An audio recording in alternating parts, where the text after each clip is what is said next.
ओ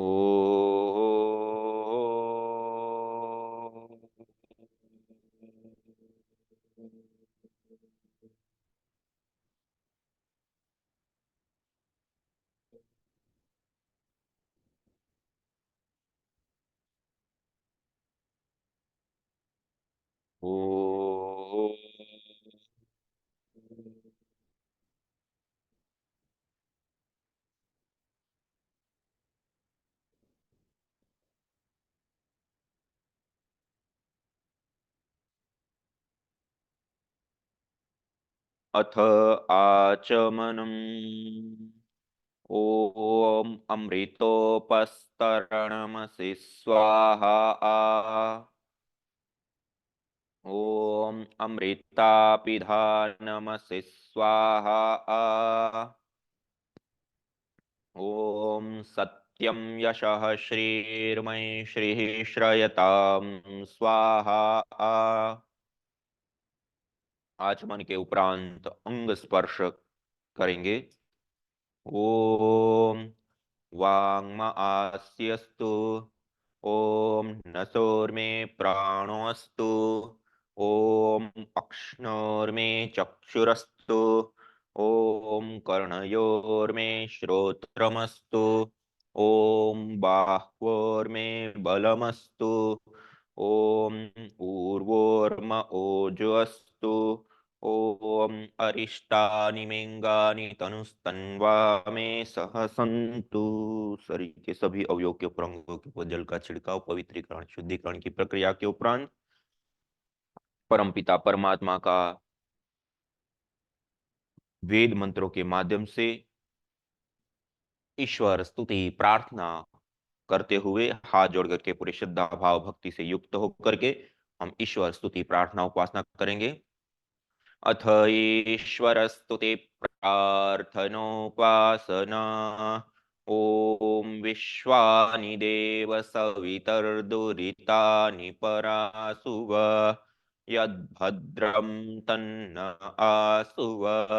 ओम हिरण्यगर्भः समवर्तताग्रे भूतस्य जातः पतिरेक आसीत् सदाधार पृथिवीं द्यामुते मां कस्मै देवाय हविषा विधेम।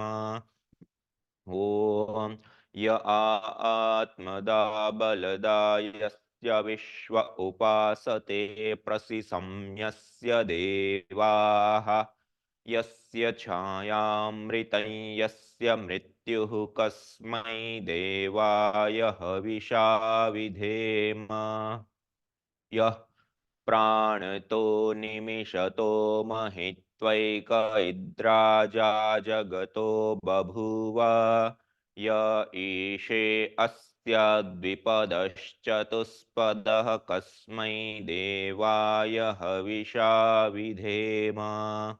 येनद्यो रुग्रा पृथिवी च दृढा येन स्वस्तभितं येन नाकः यो अन्तरिक्षे रजसो विमानः कस्मै देवाय हविषा विधेम। प्रजा आपतेन त्वदेतान्यन्यो विश्वा आजातानि परिता बभूव यत्का आमास्ते जुहुमस्तन्नो अस्तु वयं स्यामपतयोरयीणाम्। ॐ स नो बन्धुर्जनिता सविधाता धामानि वेद भुवनानि विश्वा यत्र देवा अमृतमानशानास्त्रिति ये धामन्नद्येरयन्त अग्नेनय सुपथाराये अस्मान् विश्वानि देव वयुनानि विद्वान् युयोध्यस्मज्जुहुराणमेनो भूयिष्ठान्ते नम उक्तिं विधेम। इतीश्वरस्तु ते प्रार्थनोपासना।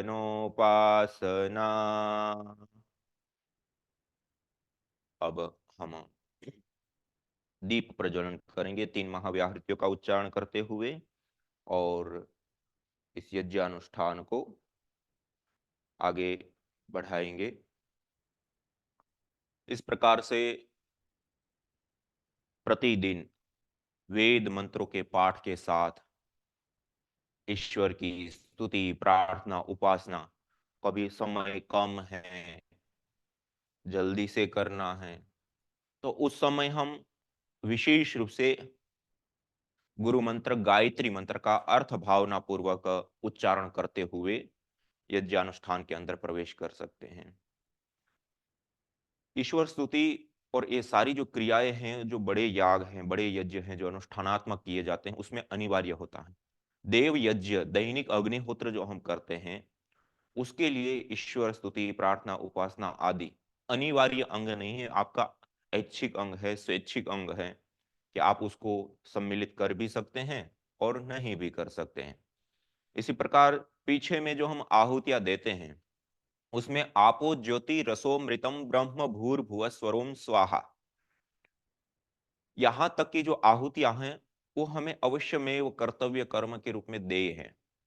लेकिन उसके बाद या मेधाम से लेकर के विश्वानी देव, अग्नेय, गायत्री मंत्र, महामृत्युंजय मंत्र, स्तुतामया और आब्रह्मण ब्राह्मणों आदि, ये जो आहुतियां हम देते हैं ये भी हमारी ऐच्छिक या स्वैच्छिक आहुतियां हैं। उसको भी आप आगे पीछे कर सकते हैं कि उसको दिया ना दिया, वो आपका समय, आपकी इच्छा, इन सब के ऊपर निर्भर करेगा। लेकिन ये कुछ आहुतियां अनिवार्य अंग होती हैं, कुछ हम अपनी ओर से ऐड करते हैं। तो अब आइए यज्ञानुष्ठान को हम प्रारंभ करते हैं। 3 महाव्याहृतियों का उच्चारण करते हुए दीप प्रज्वलन करेंगे। ओम भूर्भुवः स्वः।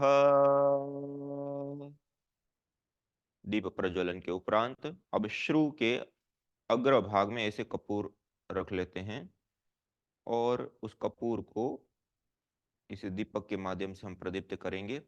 ओम भूर्भुवस्वर्योरिव भूम्ना पृथिवीव वरिम्ना तस्या आस्ते पृथिवी देव यजनि पृष्ठे अग्निमन्नादमन्नाद्यायादधे। ओम उद्बुद्ध्य स्वाग्ने प्रतिजागृहि त्वमिष्टा पूर्ते सगं सृजेथा मयञ्च अस्मिन् सधस्थे अद्युत्तरस्मिन् विश्वे देवा यजमानश्च सीदत।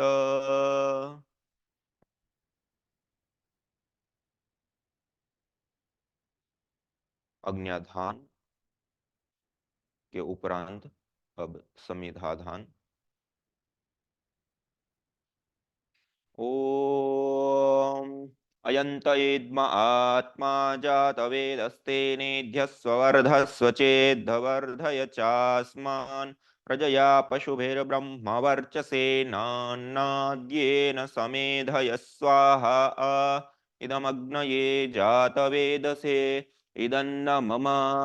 ओम समिधाग्निं दुवस्यत घृतेर्बोधयतातिथिम् आस्मिन् हव्या जुहोतन सविद्धाय शोचिषे घृतं तीव्रं जुहोतन अग्नये जातवेदसे स्वाहा। इदमग्नये जातवेदसे इदन्न मम।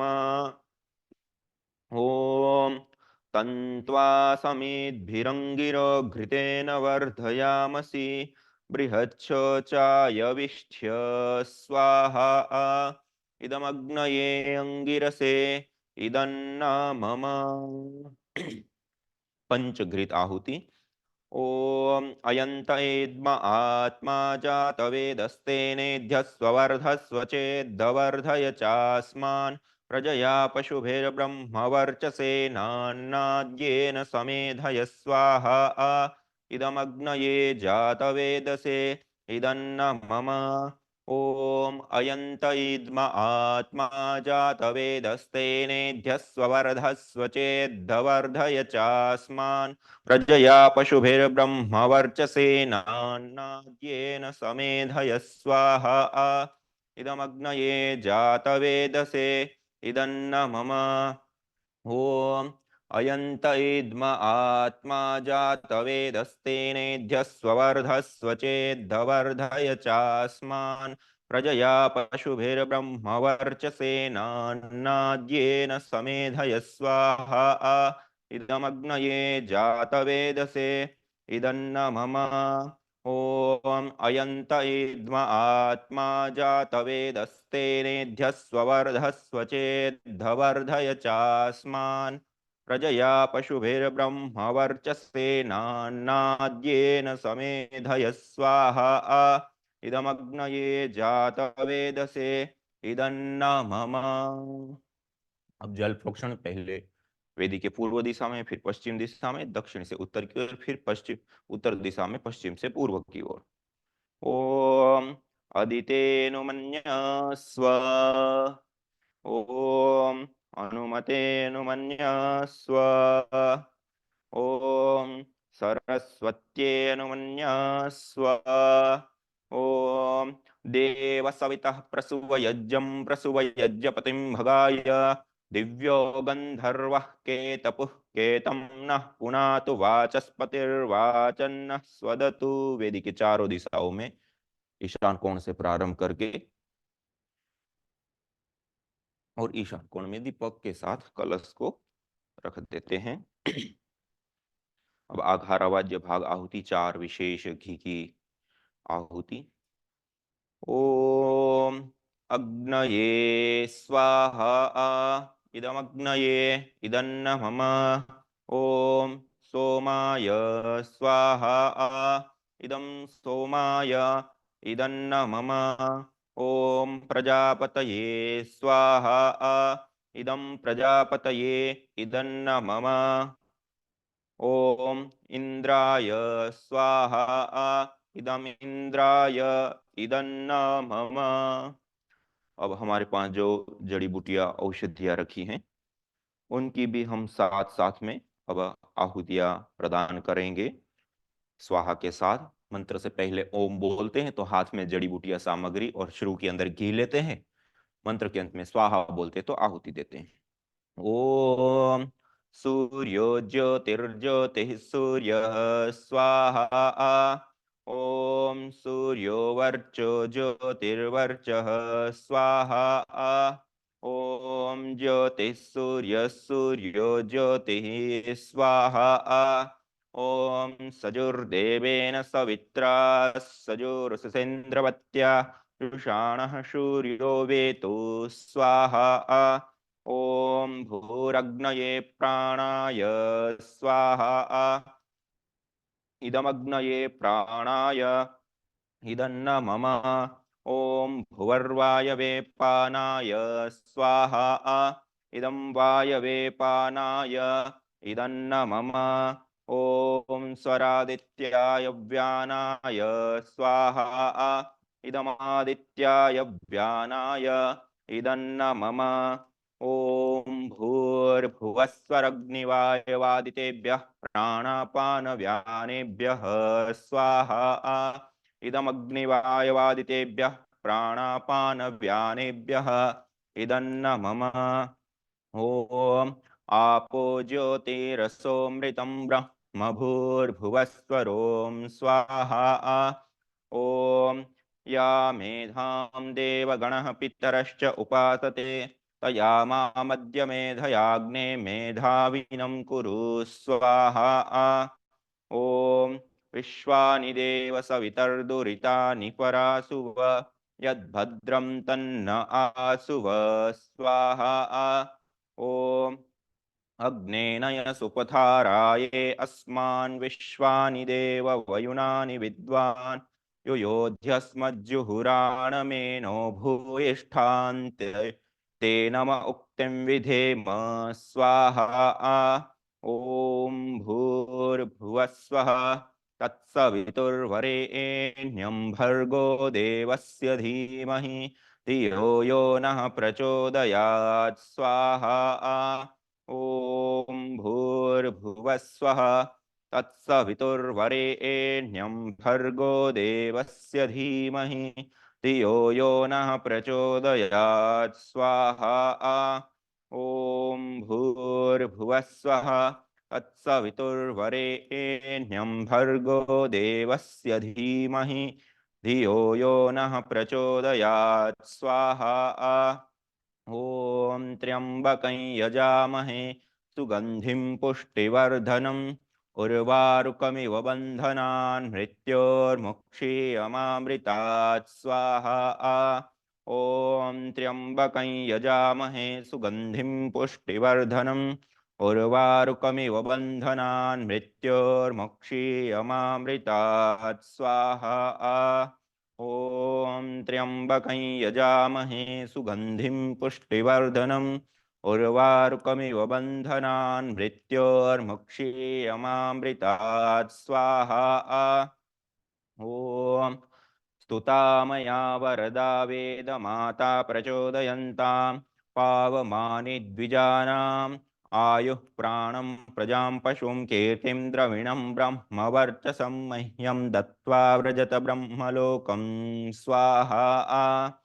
ॐ ब्रह्मन् ब्राह्मणो ब्रह्मवर्चसी जायतामा राष्ट्रे राजन्य शूर इषव्योतिव्यादि महारथो जायताम् दोग्धेर्धेनुर्वोढा नड्वानाशु सप्तिः पुरन्धिर्योषा जिष्णुरथेष्ठाः सभेयो युवास्य यजमानस्य वीरो जायताम् निकामे निकामेन पर्जन्यो वर्षतु फलवत्यो न औषधयः पच्यन्ताम् योगक्षेमो नः कल्पतां स्वाहा।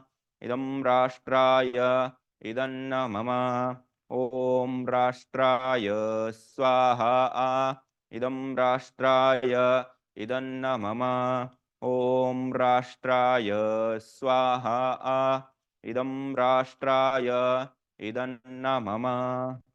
स्विष्टकृत आहुति प्रदान करेंगे। केवल घी की आहुति, मिष्ठान हो तो आपके पास उस मिष्ठान के साथ साथ में ओम यदस्य कर्मणोत्यरीरिचं यद्वा न्यूनमिहाकरम् अग्निस्तत्स्विष्टकृद्विद्यात् सर्वं स्विष्टं सुहुतं करोतु मे अग्नये स्विष्टकृते सुहुतहुते सर्वप्रायश्चित्ताहुतीनां कामानां समर्धयित्रे सर्वान्नः कामान् समर्धय स्वाहा।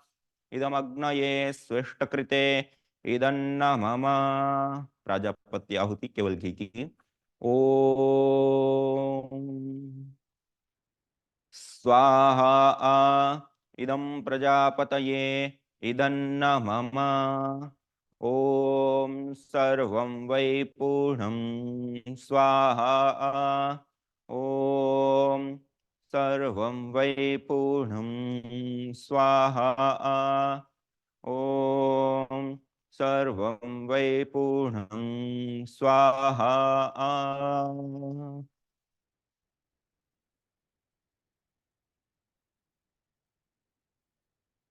पूर्णाहुति के उपरांत सीधे बैठ करके परमपिता परमात्मा को, प्रभु को याद करते हुए पूरे श्रद्धा भाव भक्ति से युक्त होकर के हम विशेष प्रभु से प्रार्थना करते हुए आज के इस यज्ञ अनुष्ठान को हम आगे बढ़ाएंगे। सब लोग हाथ जोड़ करके मेरे साथ पूरी श्रद्धा भाव भक्ति से यज्ञ रूप प्रभो हमारे भाव उज्ज्वल कीजिए छोड़ देवे छल कपट को मानसिक बल दीजिए वेद की बोले ऋचाए सत्य को धारण करे हर्ष में हो मग्न सारे शोक सागर से तरे अश्वमेधाधिक रचाये यज पर उपकार को धर्म मर्यादा चला कर लाभ दे संसार को। नित्य श्रद्धा भक्ति से यज्ञादि हम करते रहे। रोग पीड़ित विश्व के संताप सब हरते रहे। भावना मिट जाए मन से पाप अत्याचार की। कामनाएं पूर्ण होवे यज्ञ से नर नार की।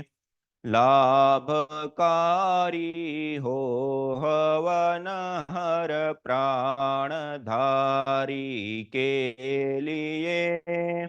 वायु जल सर्वत्र हो शुभ गंध को धारण किए। स्वार्थ भाव मिटे हमारा प्रेम पथ विस्तार हो। इदन्न मम का सार्थक प्रत्येक में व्यवहार हो।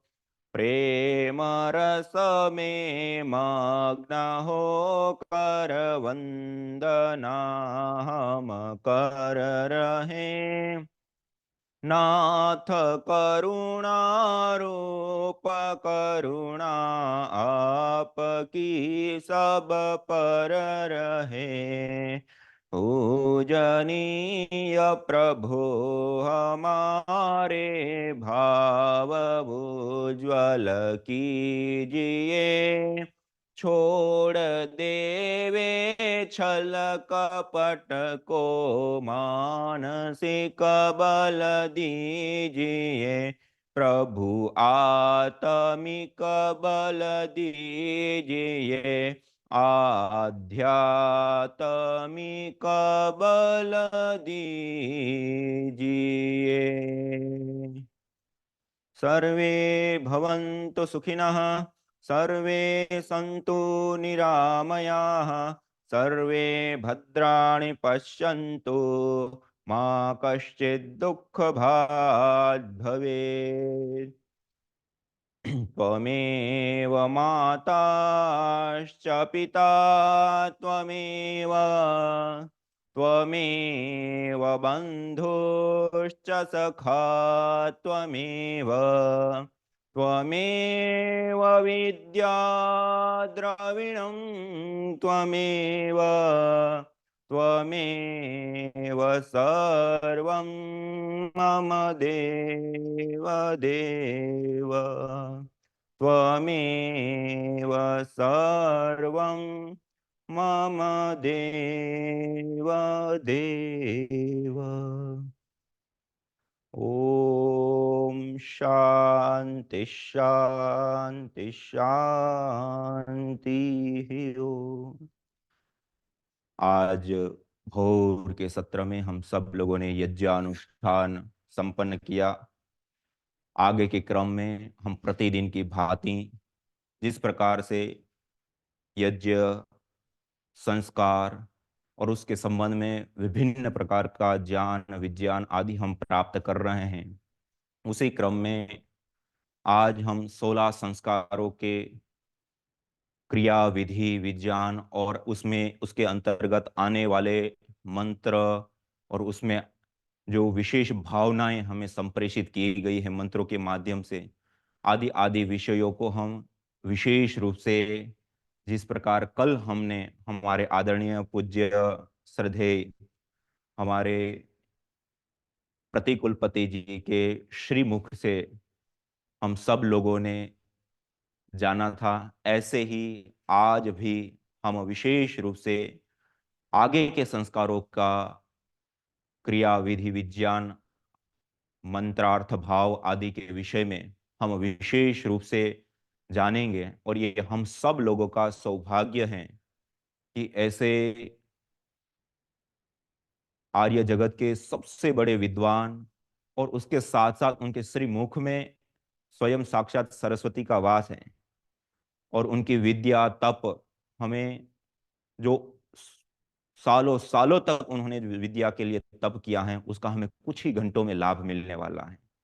और आप सभी इतने दूर दराज से जुड़े हुए हैं, भारत में उत्तर भारत से लेकर के दक्षिण भारत तक के भी लोग हैं, और इतना कि कई सारे लोग तो थाईलैंड, यूएसए और अलग अलग देशों से भी जुड़ा। आप सबका भी विशेष रूप से धन्यवाद है कि आप इस भारतीय वैदिक ऋषि संस्कृति को आत्मसात करने के लिए आप इस विशेष पतंजलि विश्वविद्यालय के द्वारा जो उपक्रम चल रहा है उसके अंतर्गत आप लाभ ले रहे हैं। देखिए, ये संस्कार व्यक्ति निर्माण का एक सबसे बड़ा उपक्रम है। हम बहुत सारे साइंटिस्ट, वैज्ञानिक और अलग अलग प्रकार की पढ़ाई लिखाई और डिग्री हैं, लेकिन वो सब मनुष्य की सुविधा के विकास के लिए हम सारी की सारी चीजें करते हैं।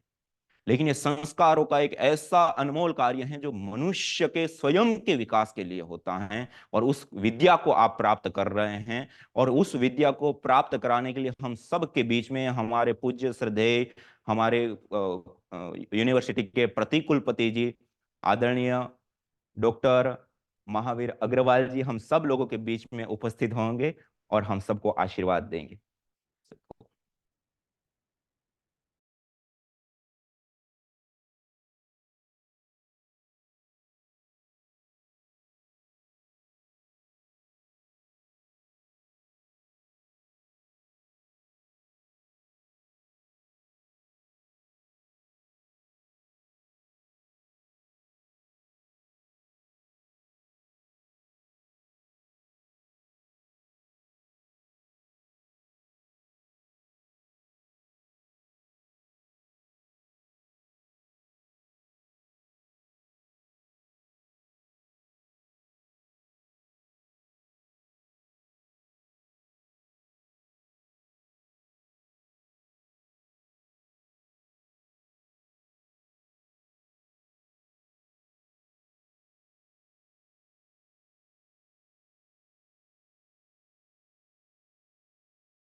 सोपासते तया मध्य मेधयाग्ने मेधा विनम कुरु। ओम शांति ही शांति ही शांति। पूज्य स्वामी जी महाराज तथा इस कार्यक्रम से जुड़े हुए सभी जीवन प्रेमी, अध्यात्म प्रेमी, मानवता की सेवा में संकल्पित सभी भाई बहनों को प्रभात वेला में मैं गंगा के तट से पावन नगरी हरिद्वार के पतंजलि योगपीठ से बहुत बहुत आदरपूर्वक प्रणाम करता हूँ, नमन करता हूँ, क्योंकि आपने जीवन का वह मार्ग चुना है जिस मार्ग पर चलकर आनंद ही आनंद है, सुख ही सुख है, कल्याण ही कल्याण है। जो बुद्धिमान कल्याण मार्ग के पथिक बनना चाहते हैं वही इस धारा के साथ जुड़कर निरंतर आगे बढ़ते हैं, अपने जीवन का भी कल्याण करते हैं और समाज को भी, राष्ट्र को भी अलंकृत करते हैं, उसकी प्रगति यात्रा में भी सहभागी बनते हैं। बंधुओं, हम संस्कारों की पावन परंपरा पर चिंतन कर रहे हैं, विचार कर रहे हैं, और वास्तव में ये संस्कार कोई सामान्य प्रक्रिया नहीं है। इसमें जहाँ अध्यात्म कूट कूट करके भरा हुआ है, वहाँ वैज्ञानिकता भी है, हमारी संस्कृति का सार है, मानव जीवन का उद्देश्य है और एक एक संस्कार के माध्यम से हम अपने मानव जीवन को उन्नति के पथ पर अग्रसर कर सकते हैं। आइए, हमने प्राग जन्म संस्कारों का चिंतन किया। जन्म लेने से पूर्व 3 संस्कारों से शिशु के बालक के जीवन का कैसे निर्माण किया जाता है, उसकी बुद्धि को कैसे परिष्कृत किया जाता है वो देखा। और जैसे ही ये जीवात्मा मानव का शरीर धारण करके एक बहुत नन्हे से शिशु के रूप में इस संसार में आता है, आते ही उसका किस प्रकार से अभिनंदन होता है, स्वागत होता है और उसको जीवन का पाठ पढ़ाया जाता है कि तुम्हें जीवन में क्या करना है। जात कर्म संस्कार के बाद नामकरण संस्कार हुआ, नामकरण संस्कार के बाद निष्क्रमण संस्कार हुआ और अन्नप्राशन संस्कार के माध्यम से उसको ये मानव शिक्षा दी जाती है, उसको ये समझाया जाता है कि तुम्हें जीवन में किस प्रकार से अन्न के द्वारा अपने इस शरीर को पुष्ट करना है और केवल शरीर को पुष्ट ही नहीं करना है, अपितु इसको देवताओं की नगरी अयोध्या बनाना है, जहां आंखों में, कानों में, रसना में, हाथों में, पैरों में, जीवन के प्रत्येक हिस्से में सात्विकता हो, मानवता हो, सबके प्रति सद्भाव हो और जीवन जगमगाने वाला हो, चमकने वाला हो, दीप्तिमान हो, तेजस्वी हो, वर्चस्वी हो। इस भावना के साथ अन्नप्राशन केवल पेट भर लेने के लिए मुख के माध्यम से शरीर में बहुत सारा भोजन पहुंचाना, यही मानव के भोजन का उद्देश्य नहीं होना चाहिए। इसलिए छठे माह में विधिवत अन्नप्राशन संस्कार के द्वारा माता पिता अपने शिशु को, अपने उस प्यारे बालक को ये बताते हैं कि यदि तुमको तेजस्वी बनना है तो क्या करो, घृतौदनम तेजस कामः, अर्थात घृत मिश्रित ओदन, ओदन चावल को कहते हैं और ये ओदन का बहुत मीठा, बड़ा मधुर शब्द है जिसका हमारे प्राचीन संस्कृत साहित्य में, वेदों में, उपनिषदों में ओदन शब्द का प्रयोग है। और घृत को आयुर्वेद के ग्रंथों में कहा गया है आयुर्वै घृतम, अर्थात घृत तो साक्षात आयु है। अर्थात यदि हम दीर्घायु प्राप्त करना चाहते हैं, स्वस्थ जीवन प्राप्त करना चाहते हैं, तो गोघृत उसके लिए एक बहुत बड़ा साधन है, औषधि है, उपाय है।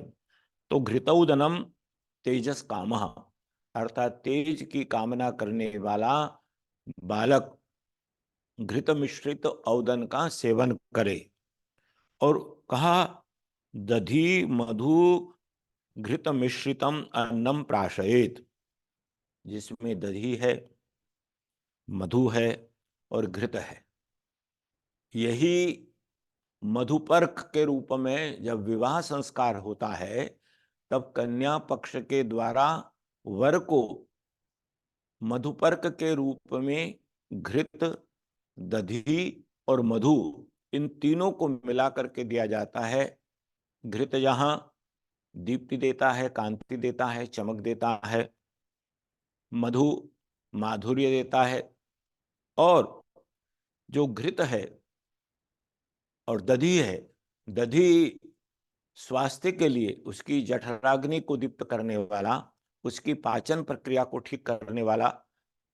तो कोई भी भोजन, कोई भी अन्न केवल निरर्थक शरीर में उसको डालना है, इस भावना से ग्रहण नहीं करना चाहिए, अपितु इस शाक से, इस अन्न से, इस घृत से, मधु से, दधि से हमारा शारीरिक विकास कैसे होगा, इस चिंतन के साथ यदि हम ग्रहण करेंगे तो हमारे लिए वरदान होगा।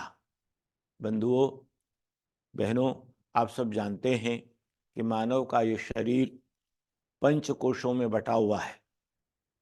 सबसे पहला जो कोश है वो अन्नमय कोश है। अन्नमय कोश के द्वारा ही जीवन के कल्याण का आरोहण प्रारंभ होता है। यदि हमारा अन्नमय कोश ठीक होगा तो हमारा प्राणमय कोश भी ठीक होगा, मनोमय कोश भी ठीक होगा, विज्ञानमय कोश, और फिर हम आनंद कोशमय कोश में प्रवेश कर सकेंगे। इसलिए यहाँ अन्नप्राशन संस्कार के माध्यम से केवल भोजन शरीर में डालना नहीं है, वह एक संस्कार है। वो जीवन को परिष्कृत करने वाला एक बहुत बड़ा माध्यम है, साधन है। इस भावना के साथ 16 संस्कारों में अन्नप्राशन संस्कार को स्थान दिया गया है। उपनिषदों में, ब्राह्मण ग्रंथों में कहा, अन्नम वही ब्रह्म, अन्न ही ब्रह्म है। सामान्य बोलचाल की भाषा में भी लोग ये कहते हैं कि जैसा खाओगे अन्न वैसा होगा मन, अर्थात अन्न से ही मन का, बुद्धि का, विचारों का, संस्कारों का, मधुर वाणी का, मधुर व्यवहार का उपक्रम प्रारंभ होता है। इसलिए यहाँ पर कहा कि जिस समय यह संस्कार करना हो, यदि हम अपने बालक को तेजस्वी बनाना चाहते हैं तो उसको घृत मिश्रित ओदन अर्थात चावल खिलाएं। और जिस समय भोजन अर्थात वो बालक को अन्नप्राशन के रूप में जो अन्न ग्रहण कराना है, उसका निर्माण माता जब अपनी पाकशाला में करती है तो उस समय भी उसकी जैसी भावनाएं होंगी, जैसे उसके विचार होंगे, जैसा उसका शुद्ध मन होगा, उसी प्रकार का प्रभाव उस अन्न में, उस भोजन में आता है। इसलिए हमारे ऋषियों ने कहा कि जब भोजन तैयार करें तो उस समय प्राणायत्वा जुष्टम प्रोक्षामि, अपानायत्वा जुष्टम प्रोक्षामि, चक्षुषे त्वा जुष्टम प्रोक्षामि, श्रोत्राय त्वा जुष्टम प्रोक्षामि, ओम अग्नये स्विष्ट कृते त्वा जुष्टम प्रोक्षामि। इन मंत्रों का उच्चारण करे, अर्थात यह भोजन जो प्राण, अपान, व्यान, उदान, समान, ये जो शरीर का संचालन करने वाले प्राण के विभिन्न स्वरूप हैं, और जिन नेत्रों से हम इस संसार को देखते हैं, जिन श्रोत्रों के द्वारा ऋषियों की, वेदों की, महात्माओं की, गुरुओं की, आचार्यों की वाणी को हम श्रवण करते हैं, ये सारे के सारे तत्व इस भोजन के द्वारा शुद्ध बने, पवित्र बने, पावन हो, इस प्रकार का भाव लेकर के माता अन्नप्राशन के लिए उस ओदन को तैयार करती है।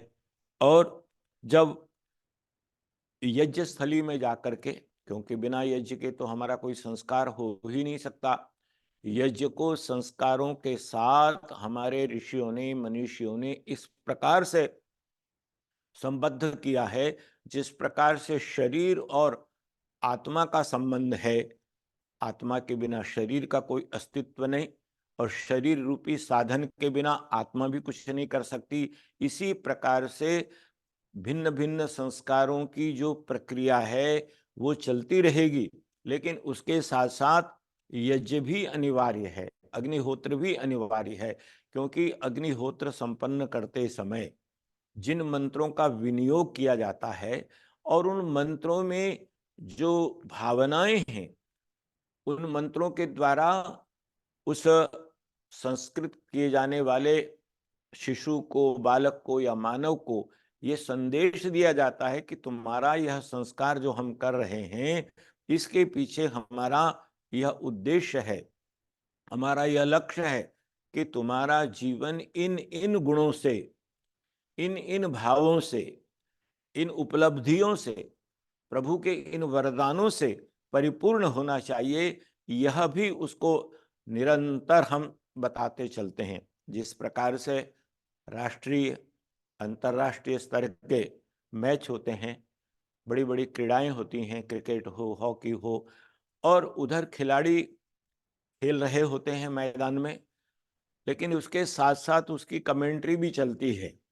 तो वो कमेंट्री वहाँ आने वाले सभी दर्शकों को, सारे श्रोताओं को, और आज तो बहुत सारे माध्यम हैं, उनके माध्यमों से दुनिया के सभी लोगों को एक संदेश दिया जाता है, खेल का साक्षात्कार कराया जाता है। इसी प्रकार जब कोई संस्कार हम करते हैं, अग्नि प्रज्वलित है, उसमें आहुतियां प्रदान की जा रही हैं और वेद मंत्रों का उच्चारण किया जा रहा है, अथवा ऋषि वचनों का वहां पर प्रयोग किया जाता है, तो वो सारे के सारे मंत्र, वो श्लोक, वो ऋषियों के वाक्य, वो सुभाषित, वो आशीर्वाद के वचन, मानो उसको ये शिक्षा देते हैं कि तुम्हें ऐसे ऐसे बनना है, तुम्हें इस रास्ते पर चलना है, तब तुम्हारे जीवन का उन्नयन होगा, विकास होगा।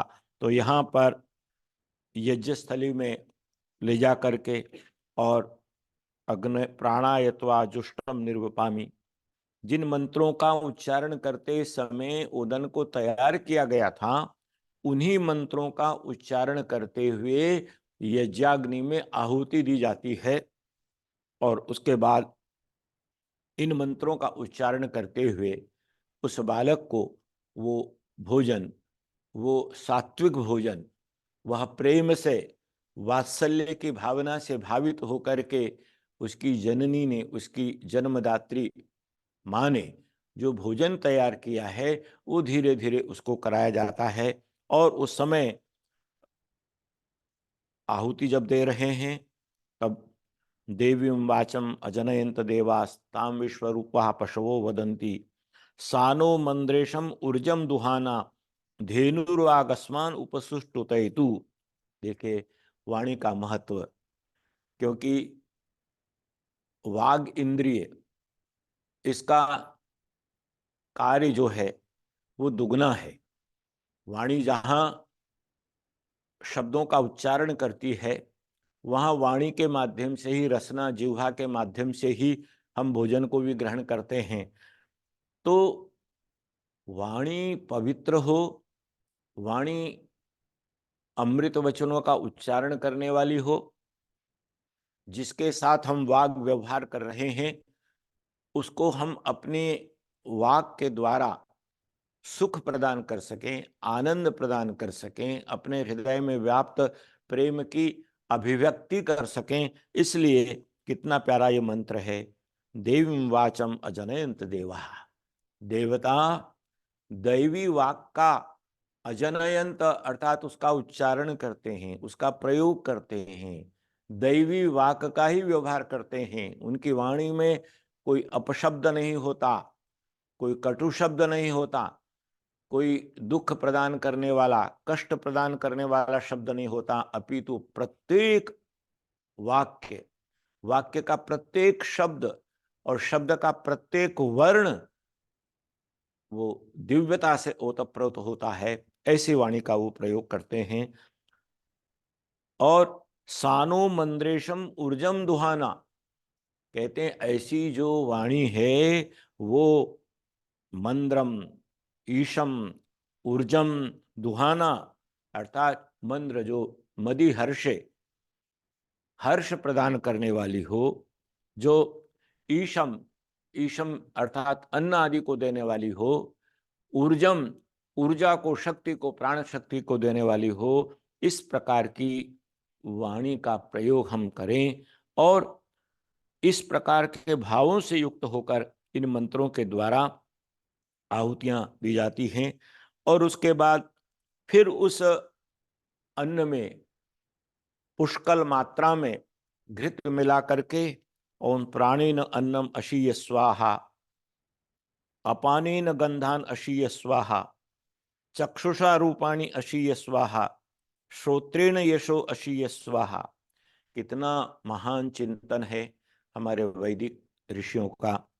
कहा कि मैं प्राणेन अन्नम ईशीय, अर्थात अपने जो प्राण शक्ति है उसके द्वारा अन्न को ग्रहण करूं, अर्थात जिस अन्न को मैं ग्रहण कर रहा हूं वो अन्न मेरी प्राण शक्ति को संवर्धित करने वाला हो, उसको बढ़ाने वाला हो, उसको व्यवस्थित करने वाला हो। आप सब जानते हैं कि मानव के जीवन में सर्वाधिक शक्तिशाली यदि कोई तत्व है तो वो प्राण है। प्राण ही इस सारी सृष्टि पर नियंत्रण करता है। प्राणों के रहने पर ही ये जीवन जीवन है। प्राणों के अभाव में इस जीवन का कोई अर्थ नहीं होता। इसलिए सबसे पहले ये प्रार्थना की गई कि मैं जिस अन्न को ग्रहण कर रहा हूं मेरी प्राण शक्ति को बढ़ाने वाला हो, मेरी प्राणों के आने और जाने की जो प्रक्रिया है उसको शुद्ध और पवित्र बनाने वाला हो। अपानेन गंधानशीय, और जो गंध हैं उन गंधों को, सुगंधियों को, सुरभि को मैं ठीक प्रकार से ग्रहण कर सकूं, इसलिए ये भोजन मेरी अपान वायु को भी ठीक करने वाला हो। चक्षुषा रूपाणी अशीय, और मैं अपने नेत्रों के द्वारा परमपिता परमात्मा का जो सौंदर्य चारों तरफ बिखरा हुआ है, सूर्य में उसकी सुंदरता है, चंद्रमा में उसका सौंदर्य है, वनस्पतियों में, लताओं में, आकाश में पंक्तिबद्ध होकर के उड़ने वाले पक्षियों की चहचहाट में, सरिताओं की कलकल निनाद करने वाली लहरों में, और महासागर में, चारों तरफ उस प्रभु का जो सौंदर्य व्याप्त है। मेरी आंखें उसको सौंदर्य को निहारें, उसको देखें, और उस सौंदर्य को देख करके परमात्मा के प्रति जो श्रद्धा है, आस्था है, वह और सैकड़ों गुना, हजारों गुना बढ़ती चली जाए। इस प्रकार का श्रोत्रेण यशो अशीय, परमात्मा ने मुझे कान दिए, मैं ऐसा भोजन ग्रहण करूं और उस भोजन को ग्रहण करने के बाद अपने मन को ऐसा बनाऊं और मन को शिव संकल्प वाला बना करके फिर मैं अपने हाथों से ऐसे कर्म करूं, ऐसा व्यवहार करूं कि चारों तरफ मेरा यश हो, मेरी कीर्ति हो, और जो वो कीर्ति हवाओं के झोंकों से मेरे कानों तक पहुंचे तो मुझे वो सुख प्रदान करने वाली हो। क्योंकि हमने कभी मान की इच्छा नहीं रखी। मान के लिए कोई कार्य करना, इसको श्रेयस्कर नहीं माना वैदिक संस्कृति ने। लेकिन संध्या वंदन करते समय, अग्निहोत्र करते समय हम रोज प्रातः सायं परमात्मा से कीर्ति की कामना करते हैं, क्योंकि कीर्ति और यश, इनका रंग धवल माना गया है। धवल कीर्ति, शुभ्र यश, और धवल कर्म करने से ही कीर्ति होती है। धवल कर्म, शुभ कर्म करने से ही यश प्राप्त होता है। और जब हमारे शुभ कर्मों से हमारा यश चारों दिशाओं में फैलता है और वो हमारे कानों तक पहुंचता है तो फिर उत्साह द्विगुणित हो जाता है, चतुर्गुणित हो जाता है, और व्यक्ति उस रास्ते पर द्रुत गति से, तीव्र गति से चलने लगता है। और उसके बाद आहुतियां दे करके और बालक को अब अन्न ग्रहण कराना है, अन्नप्राशन की प्रक्रिया करनी है। और उस समय ये आपका हमारा चिर परिचित मंत्र यहाँ पर दिया गया है। अन्नपते अन्नस्य नो देह्यनवस्य सुष्मिणः प्रप्रदातारम तारिश ऊर्जम नो देहि द्विपदे चतुष्पदे। मानव का चिंतन जो वैदिक संस्कृति में संस्कारों की गंगा में प्रतिदिन स्नान करता है, कितना उत्कृष्ट है, कितना उत्तम है। प्रभु, केवल मैं ही भोजन ना करूं, केवल मुझे ही भोजन प्राप्त ना हो, अपितु इस सृष्टि में प्रभु आपके बनाए हुए जो द्विपाद हैं, चतुष्पाद हैं, उनको भी पहले भोजन मिले।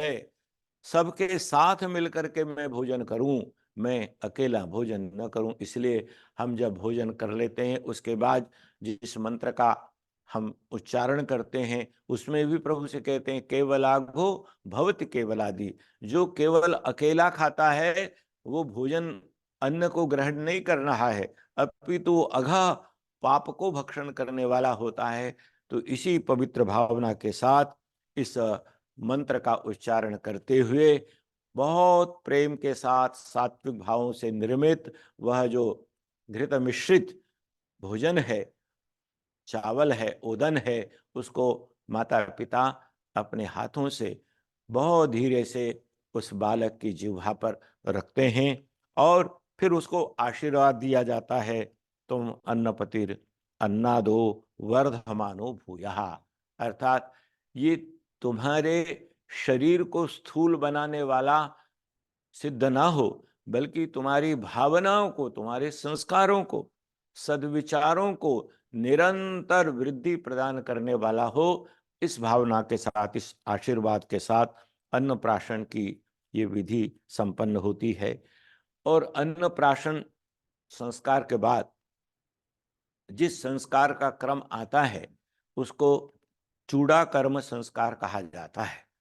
और ये आज भी विशेष रूप से भारतवर्ष में या भारतीय हिंदू आर्य विश्व के जिस किसी भी कोने में गए हैं, तो जैसे नामकरण संस्कार प्रायः प्रत्येक बालक का होता है, इसी प्रकार से चूड़ा कर्म संस्कार भी प्रत्येक बालक का होता है, ऐसा सामान्य जन की आस्था है।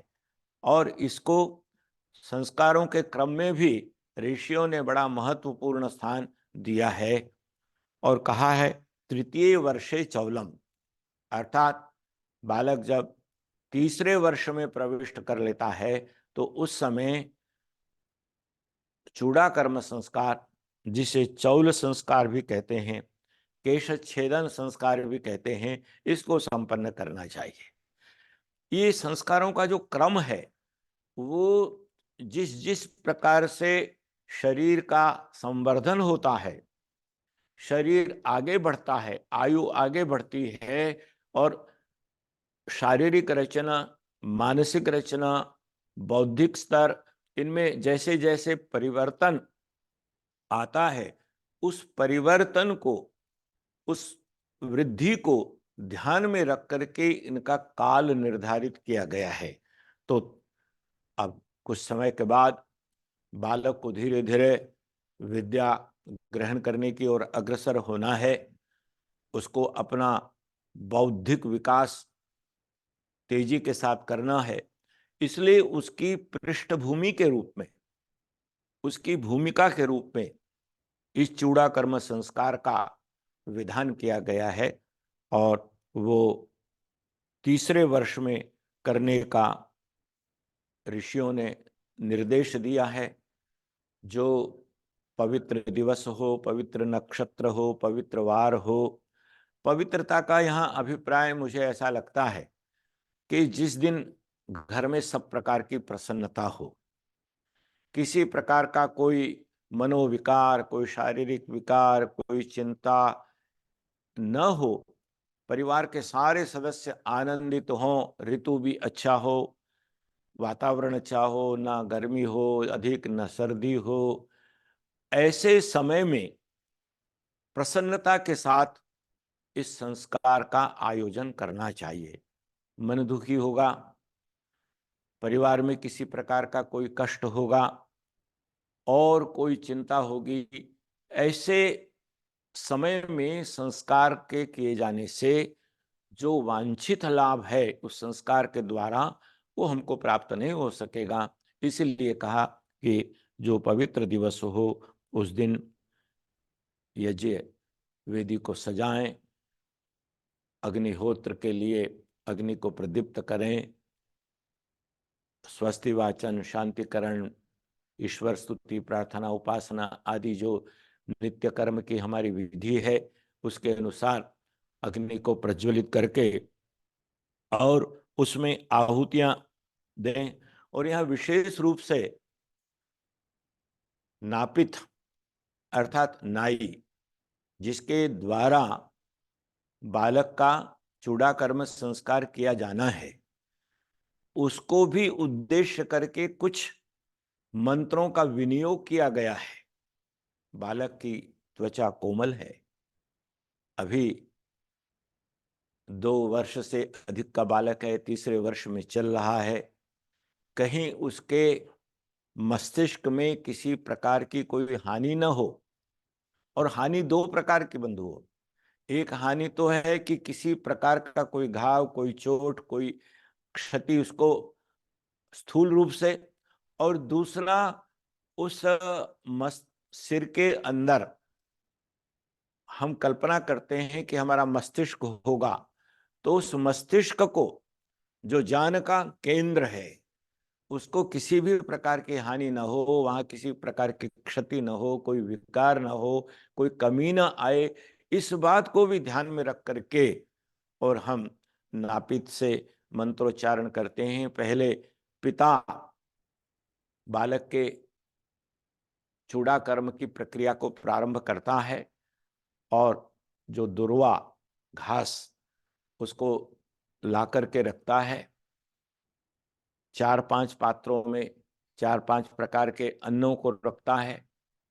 मूंग है, उड़द है, चावल है, जौ, और इस प्रकार से एक सुंदर वातावरण यज्ञ वेदी पर बनता है।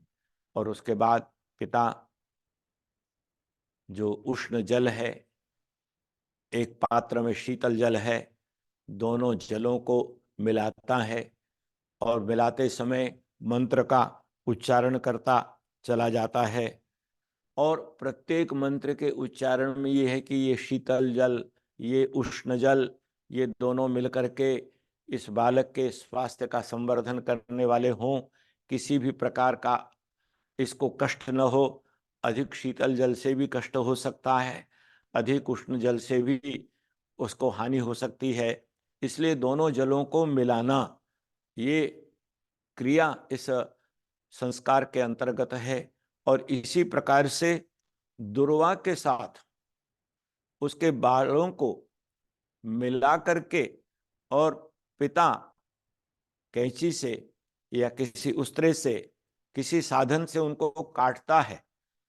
मानो उसको ये प्रशिक्षण दे रहा है पिता कि तुमको जहां केश वपन होगा, केश कर्तन होगा, चाहे चूड़ा कर्म संस्कार है या आगे चल कर के जीवन भर तुमको केश रखने हैं, केश नहीं रखने हैं, उनको काटना है, तो आज जो बालक के केशों के साथ दुर्वा को मिला करके इस विधि को संपन्न किया जा रहा है, तो ये दुर्वा को बालों के साथ मिलाना इस बात का संदेश है कि तुम्हें हमेशा, जैसे ये प्रकृति, ये हरी भरी घास, ये इस सृष्टि का सौंदर्य है, इसके बिना ये सृष्टि, ये पृथ्वी, ये धरा दिव्य रूप या आनंद रूप प्रदान करने वाली नहीं हो सकती। और जब ये हरियाली चारों तरफ व्याप्त होती है तो मानव का मन हर्षित होता है, पशु पक्षी भी आनंदित होते हैं। सर्वत्र एक सुंदर पर्यावरण को देख करके, वातावरण को देख करके, प्रकृति के उस आनंदमय स्वरूप को देख करके व्यक्ति के अंदर के सात्विक भावों का जागरण होता है। तो इसी प्रकार से अपने मस्तिष्क को इस हरियाली के माध्यम से प्रेरणा लेते हुए तुम इसको हरा भरा रखना, इसको कभी सूखने मत देना, इसको कभी शुष्क मत बनाना, ये मरुभूमि न बन जाए, ये हमेशा लहलहाती हुई, खिलती हुई प्रकृति के समान हरा भरा हो, उत्तम चिंतन हो। इस भावों को बताने के लिए मुझे ऐसा लगता है कि इस प्रक्रिया का निर्धारण हमारे ऋषियों ने किया है। और उसके बाद जो वस्त्र है, उस्त्रा है, जिससे बालों को काटा जाना है, उसको भी संबोधित करते हुए कहा, औषधे त्रायस्वेनम स्वदिते मैनम मां हिंसी, इसकी हिंसा मत करो। बालों में दही और वो उष्ण और शीतल जल को जो मिलाया है उसको मिला करके बालों को धीरे धीरे गीला किया जाता है। ये सारी प्रक्रिया आप ऋषि दयानंद की इस संस्कार विधि में देख सकते हैं। इन मंत्रों का उच्चारण किया जाता है और उच्चारण करके पहले पिता उसके बालों को काटता है, उसके बाद जो नापित नाई आया हुआ है वो काटता है। उसके बाद जब ये क्षौर कर्म, चूड़ा कर्म हो जाता है, तब दही के या मलाई के मिश्रण से उसके सिर को अच्छी तरह से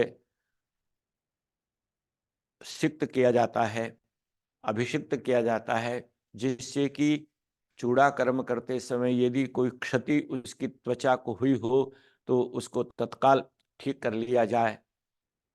सुंदर जल से, सुगंधित जल से बालक को स्नान करा करके और फिर ये जीव विधि पर लाया जाता है।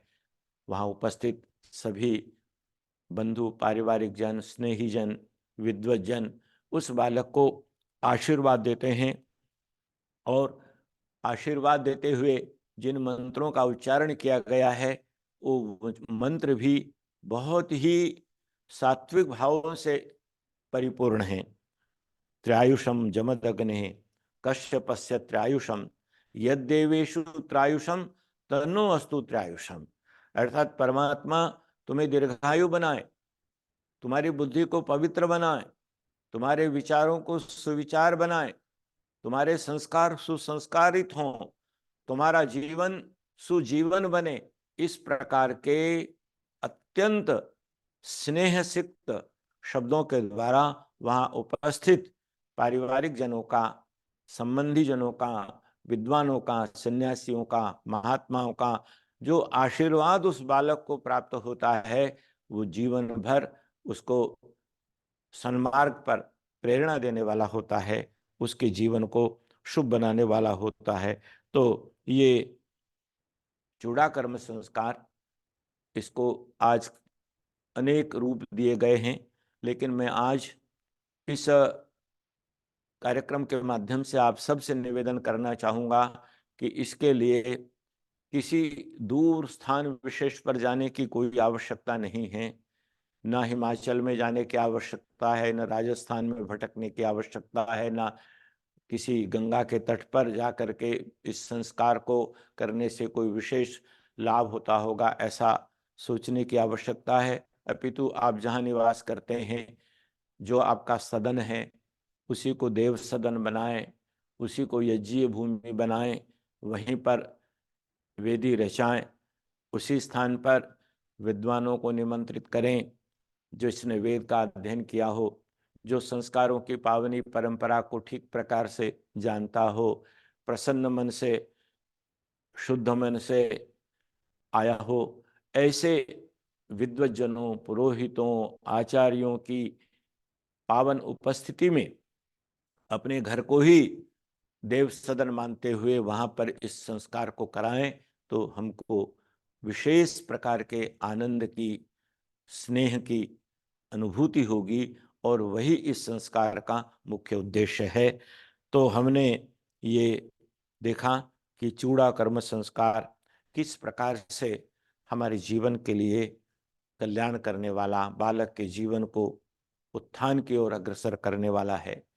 चूड़ा कर्म संस्कार के बाद ऋषियों ने नवम संस्कार के रूप में कर्णवेध संस्कार का विधान किया है। कुछ शरीर की रचना और इस शरीर की रचना का वैज्ञानिक, आयुर्वेदिक, चिकित्सकीय पद्धति से परिष्कार करना, इसका संवर्धन करना, ये भी इन संस्कारों का उद्देश्य है। और कर्णवेद संस्कार, चूड़ा कर्म संस्कार तो इस दृष्टि से अत्यंत महत्वपूर्ण है।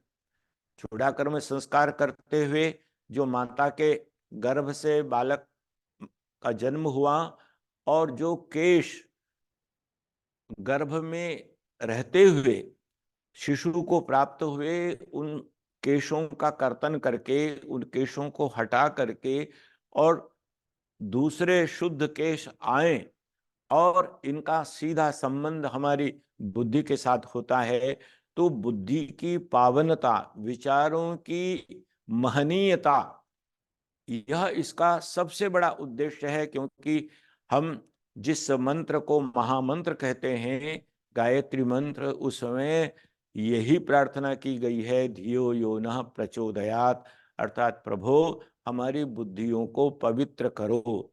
क्योंकि बुद्धिर्यस्य बलम तस्य, ये सारा संसार बुद्धि का ही खेल है। बुद्धि जैसी होगी वैसे ही व्यक्ति कर्म करेगा, और जैसे कर्म करेगा वैसा ही फल उसको प्राप्त होगा, और वैसा ही उसका जीवन समाज में होगा। इसलिए चूड़ा कर्म संस्कार का जो मुख्य प्रयोजन है वह है कि गर्भस्थ केशों का कर्तन करके, और फिर जो दूसरे केश आएंगे, शिखा आएगी, तो उससे उस बुद्धि का परिष्कार होगा। वो बुद्धि सद्विचारों को ग्रहण करने वाली होगी, वो बुद्धि सन्मार्ग पर चलने की प्रेरणा देने वाली होगी, और शारीरिक स्वास्थ्य भी उससे उत्तम होगा। ऐसे ही कर्ण वेद संस्कार में दोनों मार्ग बताए हैं ऋषियों ने। कर्णवेद संस्कार के द्वारा कान का भी वेधन किया जा सकता है, और बहुत सारे बंधु हमारे नासिका का भी भेदन करते हैं, इसका भी छेदन करते हैं। और विशेष रूप से जो कन्याएं हैं, बालिकाएं हैं, उनका कर्ण छेदन संस्कार के अंतर्गत उनकी नासिका में छिद्र करने की भी परंपरा है, और ये ऋषियों के द्वारा अनुमोदित है।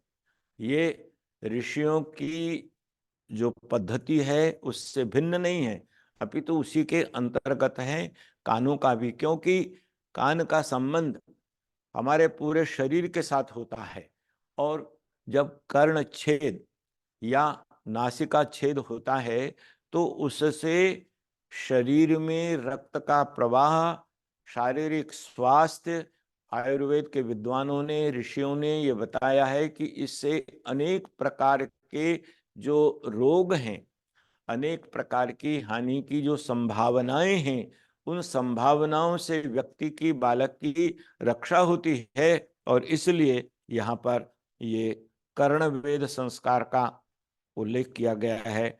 और ये तीसरे या पांचवें वर्ष में किया जा सकता है। तीसरे वर्ष में भी कर सकते हैं, और पांचवें वर्ष में भी, जैसी स्थिति हो, जैसा वातावरण हो, जैसा मन हो, उसके अनुसार अनुकूलता को देखते हुए तीसरे या पांचवें वर्ष में इसको करने का विधान है। और अन्य सभी विधियां, अग्निहोत्र आदि, ईश्वर स्तुति, प्रार्थना, उपासना, स्वस्ति वाचन, शांतिकरण, वह तो करना ही है। जो दैनिक ये जो होता है उसको भी करना ही है।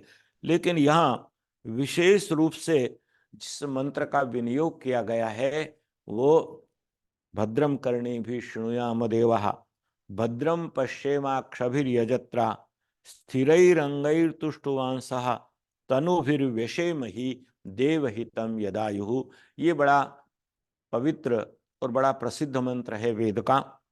और इस मंत्र में एक तरफ कर्णवेद संस्कार हो रहा है, क्योंकि जो प्रक्रिया हो रही है, शरीर के जिस अंग को ध्यान में रख करके उस संस्कार का आयोजन किया गया है, उसी से संबद्ध मंत्रों का विनियोग उस संस्कार के अंतर्गत रखा गया है। अब कर्णवेद संस्कार हो रहा है तो कानों से ही इसका संबंध है, तो मंत्र यहाँ पर आचार्यों ने दिया।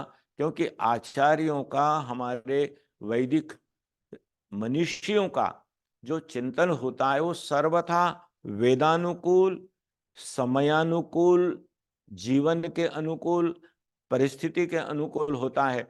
जिस समय जो जैसा होना चाहिए उसी को ध्यान में रख करके संस्कारों में इन मंत्रों का चयन किया गया है। कोई भी मंत्र, उसका एक भी शब्द निरर्थक नहीं है, वो अन्यथा नहीं हो सकता। वो उसमें पूर्णतः शिक्षा देने वाला और संस्कार को और अधिक उत्तम बनाने वाला होता है। तो यहाँ पर भद्रम कर्णी भी शृणुयाम देवा, कर्णवेद संस्कार हो रहा है। किसी अच्छे योग्य व्यक्ति को, वो कोई चिकित्सक हो सकता है, इस विद्या में निपुण व्यक्ति हो सकता है, क्योंकि ये बड़ा कोमल अंग है। नासिका भी बहुत कोमल अंग है।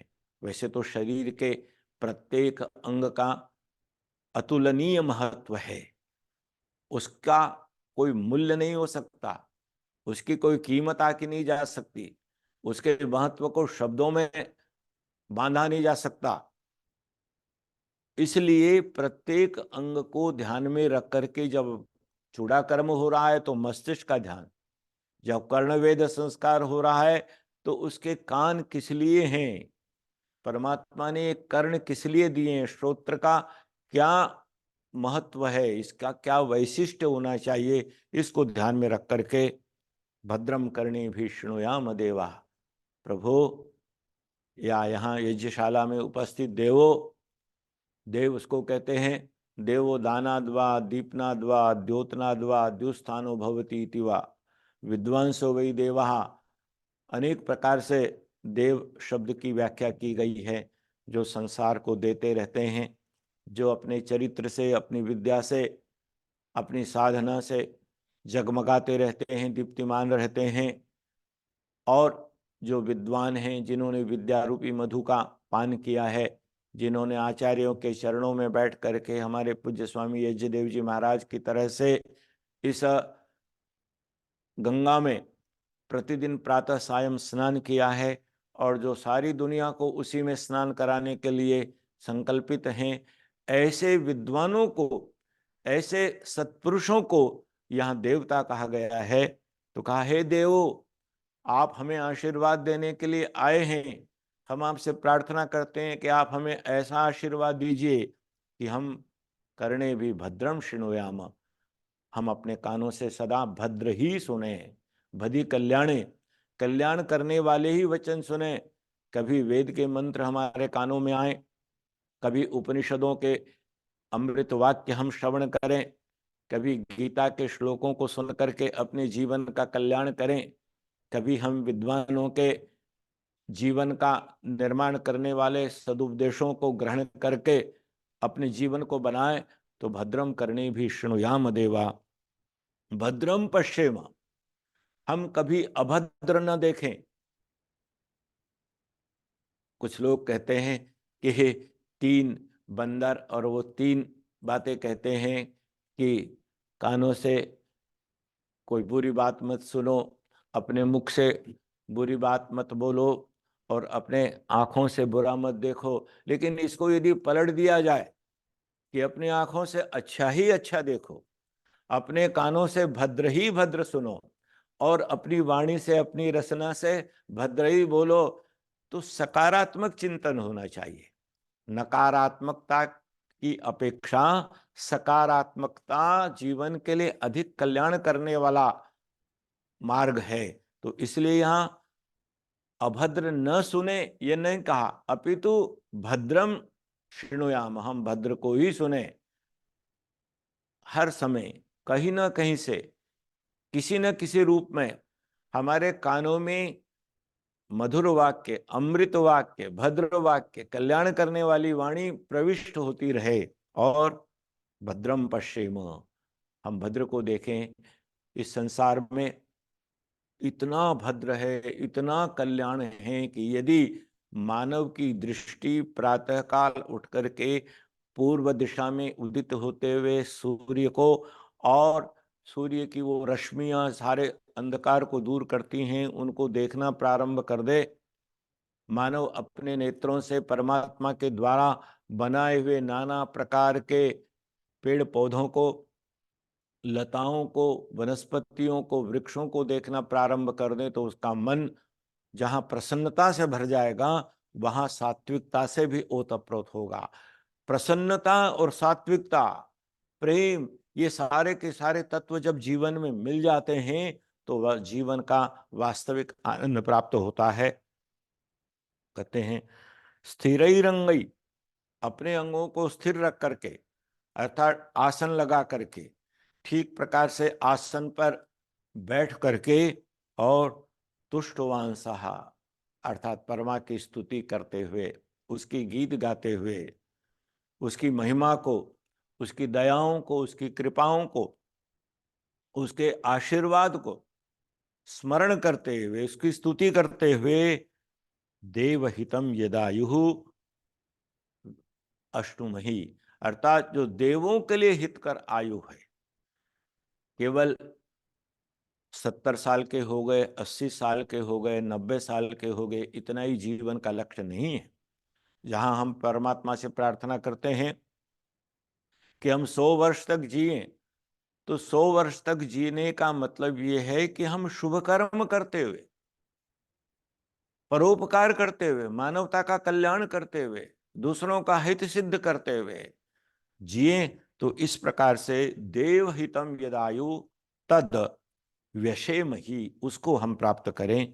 और इस प्रकार से जहाँ वेद मंत्रों की ध्वनि गुंजायमान होती है, जहाँ ऋषियों के वचन मुखरित होते हैं, जहाँ वेद का चिंतन चारों दिशाओं में व्याप्त होता है, ऐसा वातावरण प्रभु हमको प्रदान करें। इस प्रार्थना के साथ यह कर्ण वेद संस्कार और अच्छे वैद्य के द्वारा, अच्छे चिकित्सक के द्वारा, और सोने की शलाका हो तो उत्तम माना गया है, नहीं तो दूसरी कोई साफ सुथरी, जिसमें किसी भी प्रकार का कोई प्रदूषण न हो, उससे रहित शलाका के द्वारा इस कर्णवेद संस्कार को करने का ऋषियों ने विधान किया है, जिससे कि किसी प्रकार से कान के पकने आदि की कोई समस्या शिशु के जीवन में ना आए। इस प्रकार से कुछ संस्कार हमने देखा जो गर्भावस्था के थे, 3 संस्कार, और उसके बाद 6 संस्कार जब शैशवावस्था है, बाल्यवा अवस्था है, उस बाल्यकाल के ये संस्कार हैं। और इन संस्कारों से संस्कारित जीवन अब उस पड़ाव की तरफ चलने के लिए बिल्कुल तैयार हो गया है, सन्नद्ध हो गया है। और वो काल है, अब तक तो माता पिता का वात्सल्य प्राप्त किया, माता पिता से सुंदर संस्कार लिए, सद्विचार लिए, क्योंकि हमारी वैदिक संस्कृति में तीनों को गुरु का दर्जा प्राप्त किया दिया गया है। सबसे पहली गुरु माता है, माता निर्माता भवति, मातृमान पितृमान आचार्यवान पुरुषो वेदा। इस वाक्य का भी यही अभिप्राय है कि सबसे पहले माता प्रशिक्षण देती है, संस्कार देती है, क्योंकि माता के साथ पुत्र के हृदय के, मन के, वाणी के, नेत्रों के, कर्ण के तार इस प्रकार से जुड़े हुए होते हैं। जिस प्रकार से गर्भ में रहते हुए बालक अपने माता के माध्यम से ही प्राण लेता है, भोजन ग्रहण करता है, उसका संवर्धन होता है, तो उसके बाद पिता प्रतिपल प्रतिक्षण अपने उस बालक का ध्यान रखता है, उसको शिक्षा देता है, वही सारे के सारे संस्कार मुख्य रूप से कराता है। तो माता और पिता, इन दोनों गुरुओं से उसने बहुत कुछ प्राप्त किया। उसकी आधारशिला, भव्य भवन का आधार तैयार हो गया। और अब वो विद्या प्राप्त करने के लिए जो तीसरे महान कल्याण करने वाले आचार्य हैं, मातृमान पितृमान आचार्यवान, तो अब आचार्य के चरणों में जाने का क्रम 10वें संस्कार उपनयन संस्कार के रूप से प्रारंभ होता है। और ये अत्यंत अत्यंत महत्वपूर्ण संस्कार है, क्योंकि इस संस्कार का सीधा सीधा संबंध विद्या के साथ है, ज्ञान की परंपरा के साथ है। हमारा प्राचीनतम संसार का सर्वोत्तम जो ज्ञान है, वो प्राप्त करके अपने जीवन को अलंकृत करना है, सुभूषित करना है, जीवन के सद उद्देश्य को समझना है, जानना है, पहचानना है, और उस मार्ग पर चलने का व्रत लेना है, दीक्षा लेनी है। इस दृष्टि से यह उपनयन संस्कार किया जाता है। और इसीलिए ऋषियों ने कहा, जन्मना जायते शूद्रः संस्कारा द्विज उच्यते। और ये जो वाक्य है, मनुष्य बालक जन्म से शूद्र ही होता है, और जब उसका उपनयन संस्कार हो जाता है तब वह द्विजत्व को, द्विजन्मा अर्थात द्विधा जायते इति द्विजः, एक तो जन्म हुआ माता पिता के द्वारा, माता के गर्भ से, और दूसरा जन्म अब जब वह उपनयन संस्कार के लिए, यज्ञोपवीत संस्कार के लिए किसी विद्वान चरित्रवान आचार्य के चरणों में जाता है, तो वहां से उसके जीवन का निर्माण प्रारंभ होता है, उसके जीवन में चमक आने लगती है। क्योंकि आचार्य शब्द की व्युत्पत्ति निरुक्त में महर्षि यास्क ने की और बताया आचार्य कौन है।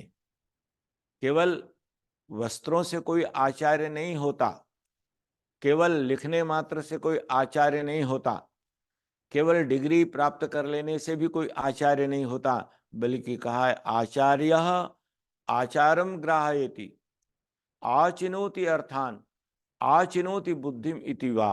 अर्थात आचार्य का सबसे पहला, सबसे मुख्य लक्षण है आचारम ग्राहयति, जो स्वयं सदाचारी है, गंगा जल के समान जिसका निर्मल चरित्र है, और वो अपने प्रिय शिष्य को आचार ग्रहण कराने में सक्षम है।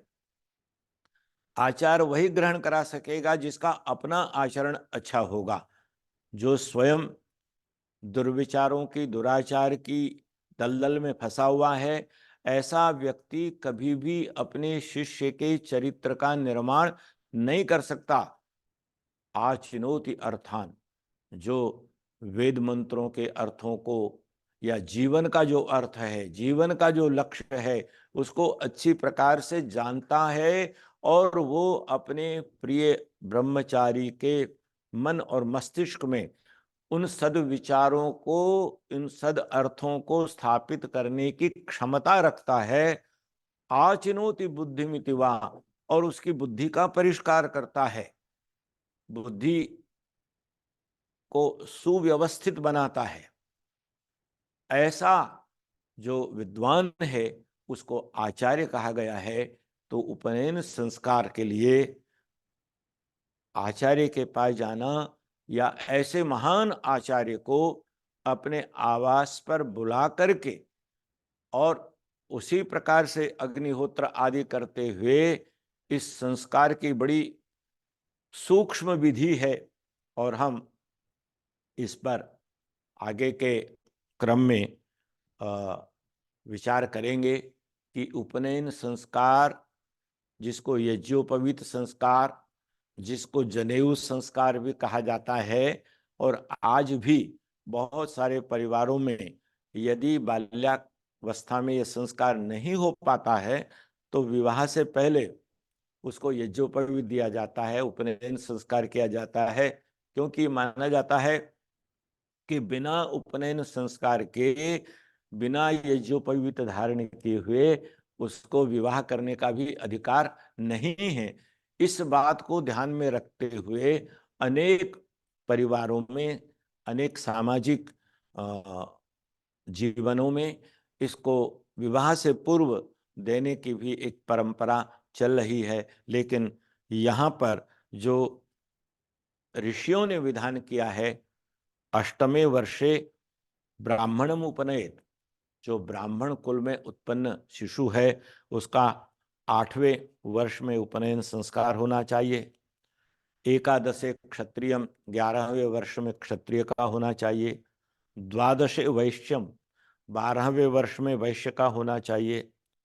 आषोडशात ब्राह्मणस्य अनतीतः कालः, अर्थात 16 साल तक तो ब्राह्मण के पुत्र का उपनयन संस्कार हो जाना चाहिए, और क्षत्रिय का 22 वर्ष तक, और वैश्य के बालक का 24 वर्ष की आयु तक अधिकतम सीमा है, वो ये संस्कार होना चाहिए। जो आदर्श समय है वो तो 8वां और 11वां और 12वां वर्ष है। तो हम कल इन संस्कार की परंपरा के अंतर्गत उपनयन संस्कार, इसको ठीक ठीक प्रकार से जानना अत्यंत उपयोगी है, महत्वपूर्ण है। इसलिए इसकी चर्चा हम कल करेंगे। आप बहुत भाग्यशाली हैं कि इस आर्यावर्त की महान संस्कारों की परंपरा के साथ जुड़ कर के अपना जीवन, पारिवारिक जीवन और सामाजिक जीवन को उत्तम से उत्तम बनाने के लिए संकल्पित हैं। मैं आप सबको पुनः नमन करता हूँ, प्रणाम करता हूँ और परमात्मा से प्रार्थना करता हूँ कि प्रभु इस भारतवर्ष में घर घर में ये संस्कारों की सरिता प्रवाहित हो। इसमें स्नान करके सबका मन, सबका जीवन, सबकी वाणी, सबका आचरण, सबका व्यवहार परम पवित्र हो। इन्हीं शब्दों के साथ आप सबको बार बार प्रणाम। ओम द्यौ शांतिरंतरिक्षं शांति पृथिवी शांतिरापः शांतिरोषधयः शांति वनस्पतयः शांतिर्विश्वे देवा शांतिर्ब्रह्म शांतिः सर्वं शांति शांतिरेव शांतिः सामा शांतिरेधि। ओम शांति शांति शांति। ओम